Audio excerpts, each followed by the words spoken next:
বন্ধুরে আমার, জিবরাইল জান্নাতের মধ্যে নবীর মেরাজের পোশাক নেওয়ার জন্য যেই মাত্র জান্নাতের ভিতরে প্রবেশ করেছে, গিয়ে দেখে আমার নবীজির মেরাজের পোশাক সুন্দর একটা টেবিলের মধ্যে সাজানো আছে। আর জান্নাতি হুরেরা নবীর মেরাজের পোশাকের চতুর্পাশে তাওয়াফ করতেছে আর বলতেছে, মারহাবা ইয়া রাসূলুল্লাহ, মারহাবা ইয়া মোহাব্বতে, মারহাবা ইয়া রাসূলুল্লাহ, মারহাবা মারহাবা ইয়া হাবিবাল্লাহ, মারহাবা। চিৎকার করে কন্যা ইয়া রাসূলুল্লাহ। আপনাদের কি কষ্ট হইতেছে বাবা? বন্ধুরে আমার, গভীর মনোযোগ। জান্নাতি হুরেরা ডেকে বলল, জিবরাইল ভাই, কেন জান্নাতের মধ্যে এসেছেন? কই এসেছি নবীর মেরাজের পোশাক নেওয়ার জন্য। এমনি জান্নাতি হুরেরা কাঁদতে শুরু করেছে। জিবরাইল, নবী দেখি নাই, কিন্তু নবীর পোশাক মোবারক দেখে দেখে নবী দেখার স্বাদ পেতেছি। এ জিবরাইল ভাই রে, তুমি কি জান্নাতি নবীজির মেরাজের পোশাক নিয়ে যাবে? কয় হ। এই কথা বলে যেই মাত্র নবীজির মেরাজের পোশাক জিবরাইল তার মাথার মধ্যে নিয়ে জান্নাত থেকে বের হয়ে গেছে, সাথে সাথে নবীর বিরহে জান্নাতি হুরেরা জান্নাতের ফ্লোরের মধ্যে গড়াইয়া গড়াইয়া নবী নবী বলে কাঁদতে শুরু করেছে। আরেকটু জোরে কান্না ইয়া রাসূলুল্লাহ। আমি বলবো মুগুজের আশিকি রাসূলেরা রে, ওই নবীর প্রেমে যদি, মহাব্বতে যদি আপনার ছোট্ট কুড়ে ঘরের মধ্যে ওই নবীর প্রেমে আপনি গভীর রাত্রে কাঁদেন আর নবীকে সালাম দেন, আল্লাহর কসম একদিন, দুই দিন, তিন দিন, হঠাৎ করে আপনি একদিন আমার নবীকে আপনার ঘরের মধ্যে দেখে ফেলবেন। আর একটু জোরে কথা সুবহানাল্লাহ। ও বন্ধুরে আমার, আমার রাহমাতুল লিল আলামিন নবীকে মেরাজের পোশাক পরানো হয়েছে। নবী কিভাবে যাবে মেরাজের মধ্যে? তখন তো রকেট ছিল না, তখন তো বিমান ছিল না, হেলিকপ্টার ছিল না। আল্লাহ গো, তোমার বন্ধুরে কেমনে মেরাজের মধ্যে নিব? কোন পরিবহন করে মেরাজের মধ্যে নিব? আল্লাহ ডেকে বলে, জিবরাইল, জান্নাতের ভিতরে লক্ষ লক্ষ বোরাক আমি আল্লাহ পাক সৃষ্টি করে রেখেছি। যাও, সবচাইতে সুন্দর যেই বোরাক, ওই বোরাকটাকে আমার বন্ধুর মেরাজের বাহন হিসাবে নিয়ে আসো। জিবরাইল জান্নাতের ভিতরে ঢুকলো, ঢুকে দেখতেছে অসংখ্য বোরাক দৌড়াদৌড়ি করতেছে, কিন্তু পাশে একটা বোরাক জীর্ণ শীর্ণ কাঁদতেছে, কাঁদতেছে, চোখের পানি ছেড়ে দিয়ে কাঁদতেছে। তুমি কেন কাঁদো? কই, আমার একটাই মাত্র কান্না, আমি আমার জান দিয়ে নবীজিকে ভালোবাসি, আমি আমার প্রাণ দিয়ে আমার নবীজিরে ভালোবাসি। জান্নাতের ভিতরে সুন্দর বোরাকের অভাব নাই, আমি দুর্বল, আমি বোরাককে কি নবীর মেরাজে নিবে? আহা, প্রেমের খেলা কেমন রে! দেখেন যে বোরাকটা নবীর মায়ায় কেঁদেছে। আমার আল্লাহ ডেকে বলল, জিবরাইল, সেই বোরাকটা আমি নবী, আমার নবীর প্রেমে কাঁদতেছে, ওই বোরাকটাকে আমি আল্লাহ আমার বন্ধুর বাহন হিসাবে কবুল করে নিলাম। একটু যখন না ইয়া রাসূলুল্লাহ।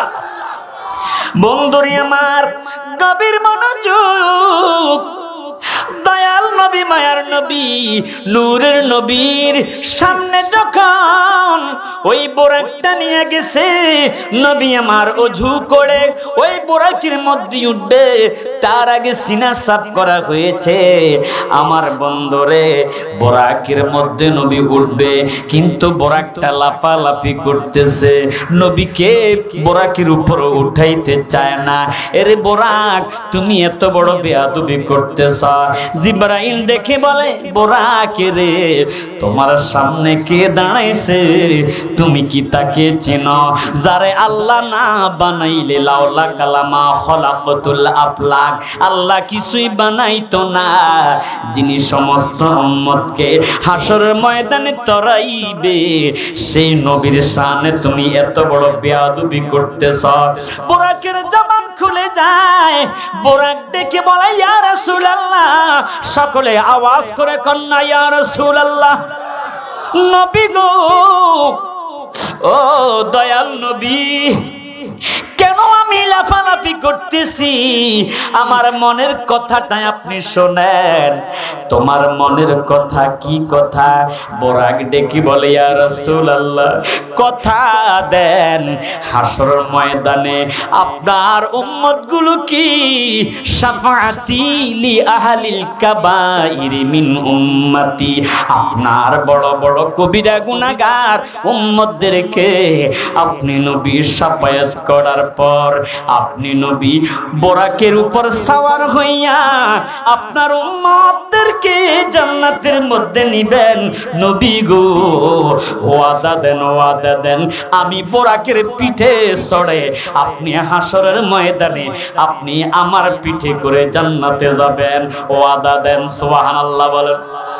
নবী আমার এমন প্রেম দেখে, এমন ভালোবাসা দেখে ডেকে বললেন, আরে বোরাক, যা রে বোরাক, আমি কথা দিচ্ছি আমার বড় বড় গুনাহগার উম্মতদেরকে শাফায়াত করব, আর জান্নাতের মধ্যে প্রবেশ করার আগে ওয়া মাহিয়া ফুকারাউল মুমিনিন, আমার গরীব উম্মতদেরকে আমি যখন শাফায়াত করে জান্নাতের মধ্যে নিব, আমি যেই বাহন করে জান্নাতের মধ্যে প্রবেশ করব, সেই বাহন হবে তুমি বোরাক।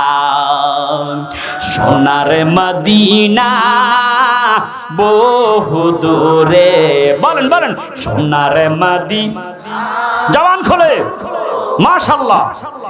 কিন্তু মদিনাওয়ালা আমার অন্তরে, বলেন, কিন্তু মদিনাওয়ালা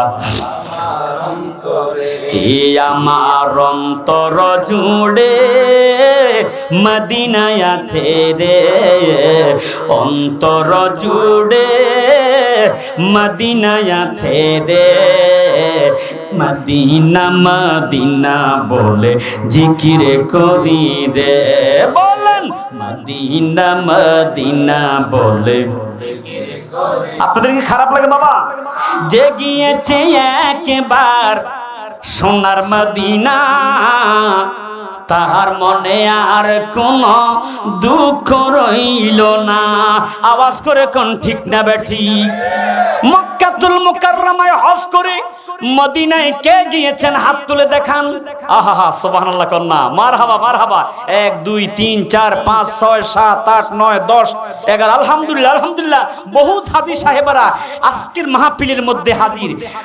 গেলে বুঝবি মদিনাটা আসলে জান্নাত, বলেন, গেলে বুঝবি মদিনাটা আসলে জান্নাত। আজ কেন বিলম্ব দয়াল নবীর জিয়ারত, আজ কেন বিলম্ব দয়াল নবীর জিয়ারত, গেলে বুঝবি মদিনাটা আসলে জান্নাত, বলেন, গেলে বুঝবি মদিনাটা আসলে জান্নাত। মদিনায় যে গিয়েছে জান্নাতের স্বাদ সে পেয়েছে। মারহাবা কন্যা। আপনাদের মনে খারাপ লাগতেছে বাবা? আমি তো আপনাদের এই মুগুজি, এটা মুগুজি না, আর আসি না, এই সর্বপ্রথম এসেছি। আমাকে কি আর দেখছেন আপনারা? আহা, মদিনায় যে গিয়েছে জান্নাতের আসলে স্বাদ সে পেয়েছে। কথা কন ঠিক না ঠিক? মদিনায় যে গিয়েছে জান্নাতের স্বাদ সে পেয়েছে, জান্নাতের স্বাদ সে পেয়েছে। দয়াল নবীর উম্মতেরা আল্লাহর আমানত, দয়াল নবীর উম্মতেরা আল্লাহর আমানত।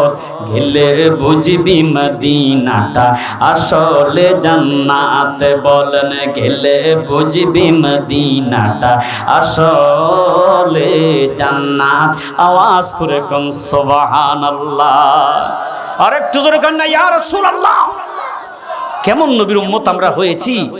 আমি তো আসলে আলোচনার প্রিপারেশনে অন্যটা নিয়ে এসেছি। তো আপনাদের মসজিদের ইমাম সাহেব আমার কিন্তু পুরানা পরিচিত, আমাকে দেখে তো উনি আশ্চর্য হয়ে গেছে। আলহামদুলিল্লাহ। এখন হুজুর মেরাজের হাকিকত নিয়ে আলোচনা করেন। এই মেরাজের হাকিকত নিয়ে আলোচনা করতেছি, ভালো লাগে না খারাপ লাগে? মেরাজের আলোচনা শুনলেই আপনার দিমাগটা পরিষ্কার হয়ে যাবে যে আল্লাহ নবী আমাদের মতো একজন সাধারণ মানুষ। কথা বলেন ঠিক না ঠিক? আল্লাহ আল্লাহ আল্লাহ। নবী যখন বাইতুল মুকাদ্দাসে গেলেন, যেটা জেরুজালেমে বর্তমানে ফিলিস্তিনে, আহা আল্লাহু আকবার, ইহুদিরা এমন জুলুম করতেছে, অত্যাচার করতেছে ফিলিস্তিনি মুসলমানের উপরে। কথা কন ঠিক না ঠিক? স্বাধীন মতো মুসলমানরা সেখানে নামাজ পড়তে পারতেছে না। মেরাজে যাওয়ার পথে নবী ওই মসজিদের মধ্যে গেলেন। মারহাবা খান। নবী আমার গিয়ে দেখলেন একজন নয়, দুইজন নয়, ও বন্ধু আমার, 100-200 নয়, 1 লক্ষ মতান্তরে 2,24,000 পয়গাম্বর আমার নবীজির জন্য অপেক্ষা করতেছে। আর জোরে কন্না সুবহানাল্লাহ। নামাজের সময় হয়েছে, কে ইমামতি করবে? কে ইমামতি করবে? আদম নবী প্রথম নবী, হযরত ইব্রাহিম নবী, মিল্লাতা আবিকুম ইব্রাহিম হুয়া সাম্মাকুমুল মুসলিমিন। হযরত ইব্রাহিম নবী তিনি মুসলিম জাতির পিতা। কি তিনি ইমামতি করবে নাকি মুসা কাল্লামাহু তাকলিমা, যিনি আল্লাহর সাথে তুর পাহাড়ে কথা বলেছে, তিনি ইমামতি করবে? নাকি হযরত ঈসা রূহুল্লাহ তিনি ইমামতি করবে? আল্লাহ ডেকে বলে, এরে জিবরাইল বলে দাও আজকের এই মজলিসের মধ্যে আমার বন্ধু এসেছে, বন্ধু ছাড়া ইমামতি করার যোগ্যতা আর কোন নবীর নাই। সুবহানাল্লাহ বলেন না? আর একটু জোরে কান না সুবহানাল্লাহ। আল্লাহু আকবার, আল্লাহু আকবার। ওই নবীর শান, ওই নবীর আজমত কত বেশি আল্লাহ পাক বাড়িয়ে দিয়েছে। আদমে সফিউল্লাহ 40 বছর পর্যন্ত তিনি নামাজের সূরাতে বসে আছে। 40 বছর পর আল্লাহ ডাক দিলেন, ইরফা রাসাক, তুমি তোমার মাথা উপরের দিকে তোলো। আদম নবী মাথা উপরের দিকে তুলে আরশে আজিমের মধ্যে তিনি দেখতেছে একটা নূর জলমল জলমল করতেছে। আদম নবী ডেকে বলে, মা হাদা নূর, এটা কিসের আলো দেখা যায়? আল্লাহ বলে, হাদা নূরুম মিন যুররিয়াতিকা ইসমুহু আহমদ ফিস সামাই ওয়া ইসমুহু মুহাম্মদ ফিল আরদ।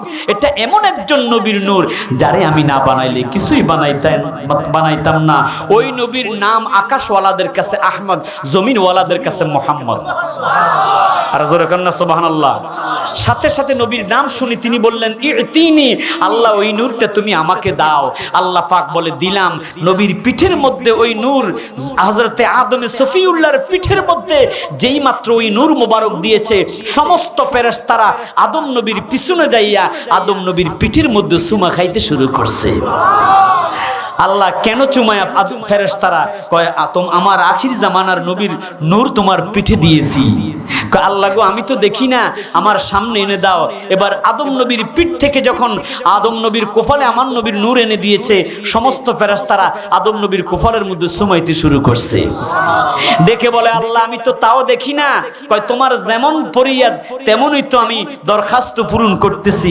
কয় আল্লাহ এমন এক জায়গায় নূর মুবারক এনে দাও, আমি আদম যেন আপনার হাবিবের নূর মুবারক দেখতে পাই। এবার আল্লাহ পাক ওই নবীর নূর মুবারক আদম নবীর আঙ্গুলের মাথায় যখন এনে দিয়েছে, আদম নবী ওই নূরের দিকে তাকাইয়া তিনি আমার নবীর প্রতি আকৃষ্ট হয়ে মহাব্বতে আমার নবীর নামের মধ্যে নূরের মধ্যে চুমা দিয়া চোখের মধ্যে লাগাইছে। এই যে আমরা নবী